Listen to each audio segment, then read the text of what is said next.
Räägime inventuuridest.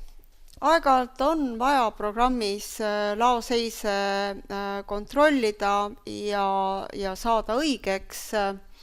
Eriti aktuaalne on see toitlustusega tegelevates ettevõtetes, kus tehakse ikka igakuiselt inventuure. Tööstuskaupade müügiga tegelevates firmades võib seda teha harvemini. Ja inventuuri minnakse tegema, ladu ja inventuurid, kui toodetel EAN ei ole, siis paraku peab seda tegema käsitsi ja võetakse inventuuride alt alusta uut inventuuri. Inventuuri käigus valitakse konkreetne ladu, kus inventuuri läbi viiakse. Inventuuri võib piirata tootegruppide, hankija, tooteseeria või kaubamärgiga. Filtreerimist võib teha ka tootekohase laoaadressiga. Siis täpsemalt, mida inventeeritakse, üldjuhul, kui ikkagi vähekenegi kannatab, on mõistlik kõik tooted inventeerida. Kui tooteid on aga juba üle 2-3 tuhande, siis paraku tuleb kuidagi hakata käsitsi inventuuri korral neid jagama, sest inimvõimetel on paraku piirid. Ja mõningatel juhtudel tehakse siis kas ainult laos olevatele toodetele inventuur või loetaksegi ainult neid, millel on kas siis positiivne ja negatiivne kogus, aga praegu kõik. Kindlasti tuleks otsustada, et kui on kas ettemaksuarvete, pakkumiste või tellimuste käigus broneeritud kaupu, muidugi võib ka töökäskude käigus, siis mida nendega tehakse, et võib ka lugeda ainult vabu, aga kui seda linnukest ei panda, siis loetakse kõike. Sõltub, mis tehakse nende broneeritud kaupadega, et kas neid saab lugeda või mitte. Tehakse salvestamine, programm kuvab korraks ekraanile ka selle sisestamise akna, selle võib kinni panna, sest me anname ilmselt inventeerijatele kätte inventuuri lehe. Kui me võtame siit veel, siis siit me võime trükkida inventuuri lehe, mis siis antaksegi paberil trükitult inventeerijatele kätte ja nad hakkavad siia kirjutama neid koguseid.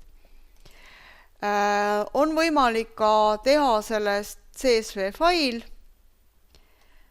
või vaadata sellist lühendatud vaadet, et ka selline võimalus on olemas. See kuvab siis ainult need read, millel on reaalselt kogused juures. Et nullised read jäetakse välja. Kui nüüd inventeerijad on selle paberilehed ära täitnud, siis võetakse akt lahti ja hakatakse täitma. Siin on võimalik siis otsida näiteks tootekoodi alusel, valides siis Ctrl F ja andes selle tootekoodi. Programm läheb siis just nimelt sellele reale ja seega me saame täita. Oletame, et neid oli 3, mis tähendab seda, et kuna pidi olema 4 arvestuse järgi, on meil 1 puudu, kuva miinusega ja punase värviga. Vastupidiselt võib teatud tooteid olla jällegi rohkem, mis tähendab, et neid kuvatakse siis plussiga siin vahe all ja sinise värviga. Ja osad on kindlasti võrdsed, et nendel siis mingit vahet välja ei tooda, aga taas kui on mingisugune erinevus, siis need tuuakse välja. Ma kiirelt sisestan siia siis mingisugused kogused,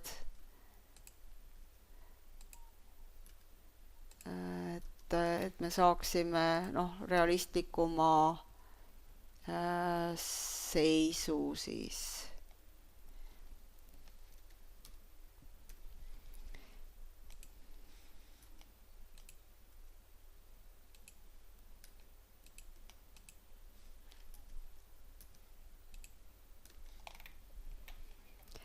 Nüüd, kui me ülejäänud rohkem tooteid ei leidnud, siis siin inventuuri sisestamise akna all on kaks sellist valikut.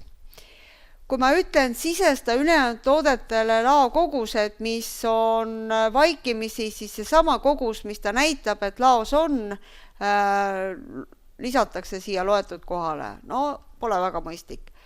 Küll aga, kui ma neid tooteid ikkagi ei leidnud, siis ma ütlen, et pane sinna 0. Ja vastavalt programm küsib üle, et seda toimingut tagasi võtta ei saa. Ja kui ma selle kinnitan, siis tõesti see loetud koguseks tuli 0. Tõsi, ta ei oska siia kohe neid vahesid välja tuua. Ma saan selle salvestada kas all või üleval oleva salvestanupu abil. Ma võin selle korraks kinni panna, teha midagi muud, minna lugema, üle kontrollima ja seejärel saan teda uuesti lahti võtta, võib-olla leiti seda ikkagi üks tükk rohkem, parandan ära, eks ju, salvestan, et ma saan nii kaua saan parandusi teha, kuni ma selle kinnitan. Selle tulemusena tekitab programm arvelevõtmise akti ja mahakandmise akti. Kui ma nüüd selle esialgse sisestuse akna lahti võtan, siis siin on edasi veel salvestanupp, mis võib justkui eksitada, et äkki ma saan siia veel mingisuguseid koguseid muuta ja üle salvestada ja see kõik võetakse arvesse. Kahjuks see nii ei ole, et ilma arenduse sekkumiseta ei ole võimalik seda kuidagi tagasi võtta või parandada. Küll aga võite siis juba nendesse aktidesse parandused teha sisse, ehk see tabeli osa enam kedagi väga ei huvita. Ja need aktid on küll olemas, aga nad on kinnitamata, ehk me peaksime kindlasti vaatama selle akti üle ja ka kinnitama. Kui vaja, saab selle siis siit F6-ga ka välja trükkida. Ja nüüd sai see numbri ehk laoseis nende toodete osas siis suurendati tegelikult. Ja sama lugu mahakandmisega saame üle vaadata, kui kinnitame, siis võib-olla me tahame veel muuta seda põhjuskoodi, et seda ma saan küll muuta ja salvestada, aga muidugi nende koguste ja hindade osas ma ei saa enam mingeid parandusi teha. Ja samamoodi võin F6 alt siit trükkida välja siis väljatrüki. Ja alles nüüd on ka nende toodete kogused korrigeeritud, on siis inventuur lõppenud. Kui ma soovin, siis ma võin lisaks nende aktide väljatrükile võtta ka aruanded. Ma saan siia määrata vastava kuupäeva ja võtta aktide kaupa, kus tuuakse nii positiivsed kui negatiivsed vahed välja.